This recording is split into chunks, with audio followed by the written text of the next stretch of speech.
اس پرفتن دور میں ہر گناہ سے بچنا چاہیے، گانا سننے سے بچنا چاہیے، گانا سنانے سے بچنا چاہیے، منہ کو لغویات سے، فضولیات سے زبان کو صاف رکھنا چاہیے۔ ایک تو گانا گنگنانا حرام ہے، گناہ ہے۔ اس کے علاوہ توبہ نعوذ باللہ، استغفر اللہ، اس کے اور بہت سارے نقصانات ہیں۔ کئی گانے ایسے ہیں کہ جو بندہ جب گنگناتا ہے، پڑھتا ہے، سناتا ہے تو وہ بندہ کافر ہو جاتا ہے، اس کا ایمان بھی برباد ہو جاتا ہے اور اس کا نکاح بھی ٹوٹ جاتا ہے۔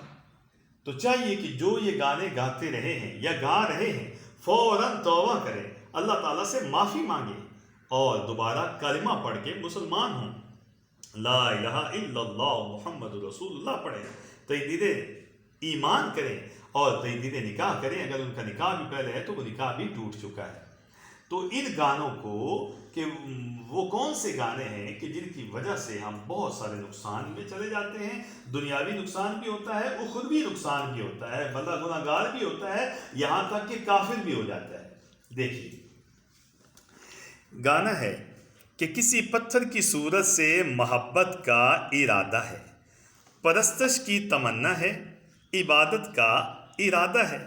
اب اس میں آپ لوگ دیکھیے کہ پتھر کے بت کی پوجا کی تمنا اور نیت کا اظہار ہے، جو کہ سراسر کفر ہے۔ ایسا گانا گانا بھی کفر ہے اور سننا بھی کفر ہے۔ دوسرا گانا دیکھیے کہ میری نگاہ میں کیا بن کے آپ رہتے ہیں، قسم خدا کی خدا بن کے آپ رہتے ہیں۔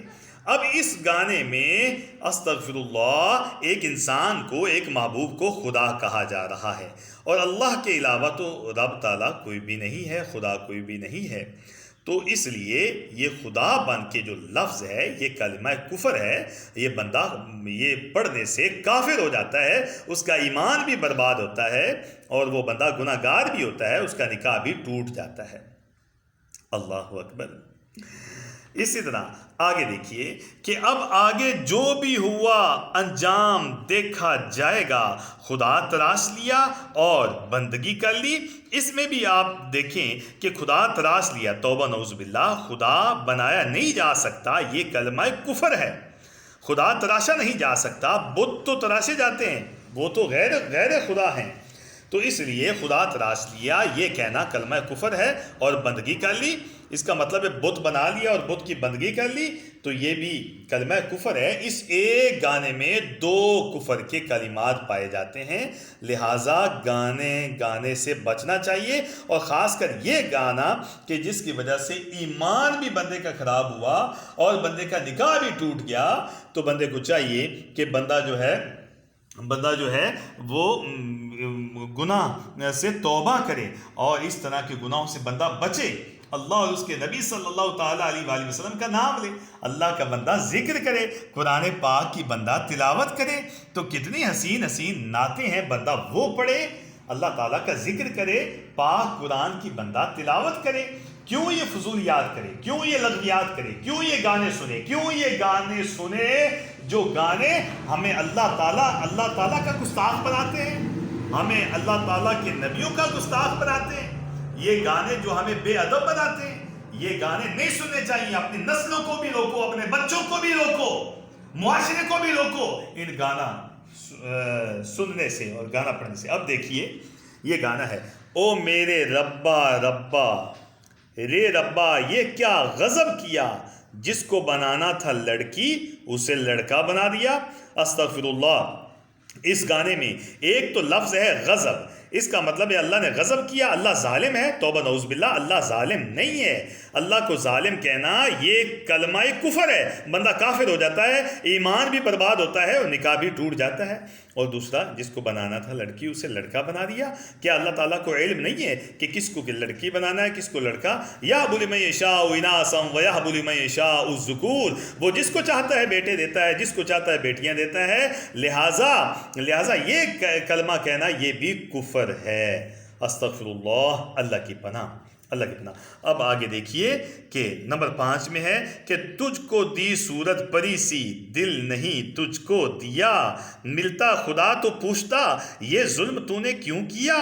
اللہ اکبر، یہاں بھی اللہ تعالیٰ کی ذات کو ظالم کہا جا رہا ہے، اور جو اللہ تعالیٰ کی ذات کو ظالم کہتا ہے یہ کلمہ کفر ہے، بندے کا ایمان بھی برباد ہوتا ہے، نکاح بھی اس کا ٹوٹ جاتا ہے۔ خدا نہ سوچئے یہ گانے جو ہم سن رہے ہیں، یہ جو گانے ہماری نسلیں سن رہی ہیں، کیا یہ ان سے روکنا نہیں چاہیے؟ روکو، ختم کر دو یہ سلسلہ جس میں کلمہ کفر ہے، بندے کا ایمان بھی برباد ہو رہا ہے۔ استغفر اللہ۔ دیکھیے نمبر 6 پہ کہ پتھر کے صنم تجھے ہم نے محبت کا خدا جانا، بڑی بھول ہوئی، ارے ہم نے یہ کیا سمجھا کیا جانا۔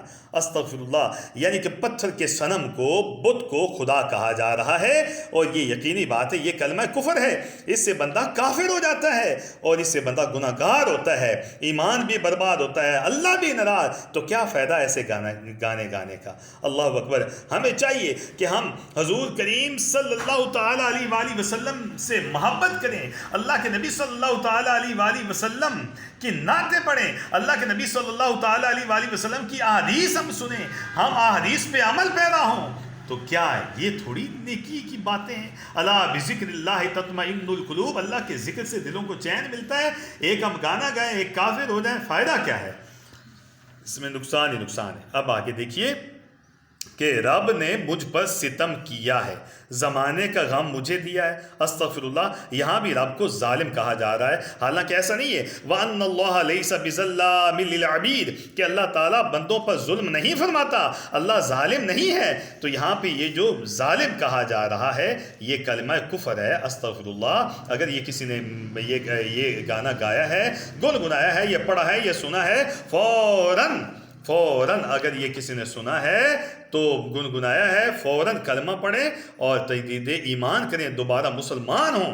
نکاح ہے پہلے تو دوبارہ نکاح کریں کہ یہ کلمہ کفر ہے، اس سے نکاح بھی ٹوٹ جاتا ہے، ایمان بھی برباد ہوتا ہے۔ دیکھیے اس کے بعد ہے نمبر 8 پہ کہ خدا بھی آسمان سے جب زمین پر دیکھتا ہوگا، میرے محبوب کو کس نے بنایا سوچتا ہوگا۔ استغفر اللہ، اس میں 5 کلمہ کفر آتے ہیں اس شعر میں۔ استغفر اللہ، خدا بھی آسمان سے دیکھتا ہوگا، خدا بھی مکان سے اور سمت سے خدا پاک ہے، تو پھر یہ کہنا یہ کلمہ کفر ہے۔ جب زمین پر دیکھتا ہوگا، اس کا مطلب ہے کہ کبھی اللہ پاک دیکھتا ہے کبھی نہیں دیکھتا، یہ بھی کلمہ کفر ہے۔ استغفر اللہ، میرے محبوب کو کس نے بنایا، کہ انسان کو پتہ ہی نہیں کہ اس کو کس نے بنایا۔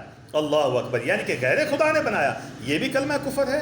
استغفر اللہ، اور پھر یہ کہنا کہ سوچتا ہوگا، اللہ تعالیٰ سوچتا ہوگا کہ اس نے کیا بنا دیا، یہ سوچتا ہوگا، یہ بھی کلمہ کفر ہے۔ اللہ اکبر، اور میرے محبوب کو کس نے بنایا، یعنی کہ خدا کے علاوہ کس نے بنایا، یہ سوچ رکھنا بھی کفر ہے، اور یہ سوچ رکھنا بھی کفر ہے کہ ہمیں پتہ ہی نہیں کہ بنایا کس نے۔ استغفر اللہ، تو اس ایک شعر میں 5 کفر ہیں، تو یہ بھی بچنا چاہیے، یہ بھی بچنا ہے۔ اب آگے دیکھیے کہ حسینوں کو آتے ہیں کیا کیا بہانے، خدا بھی نہ جانے تو ہم کیا جانیں۔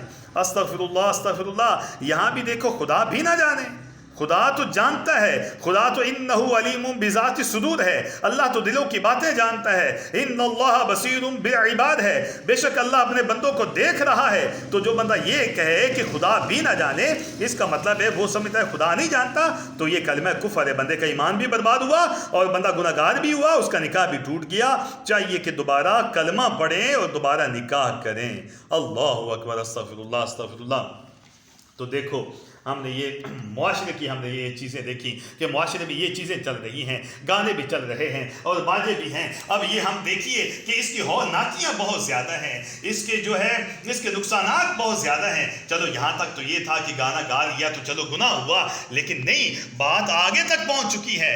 بندہ توبہ نعوذ باللہ، ایسے ان کے میننگ ہیں، ایسے ان کے معنی ہیں، ایسے ان کے مطالب، ایسے ان کے مفاہیم ہیں کہ بندہ بندہ کفر تک پہنچ جاتا ہے. تو ایسے کلمات کفر سے ہمیں بچنا چاہیے، ہمیں خود بھی بچنا چاہیے، اپنی نسلوں کو بھی بچانا چاہیے. یہ عام باتیں نہ سمجھو، یہ عام باتیں نہ سمجھو.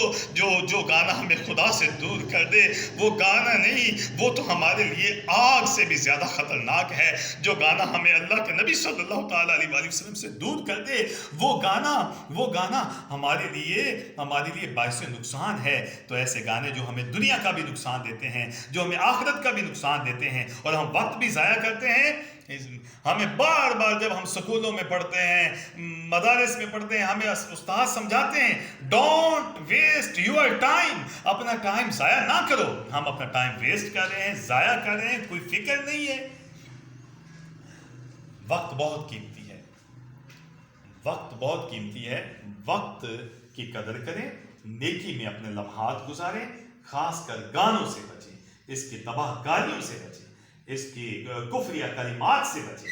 اللہ تعالی ہم سب کی، ماں باپ کی اور امت کے تمام مسلمانوں کی مغفرت فرمائے.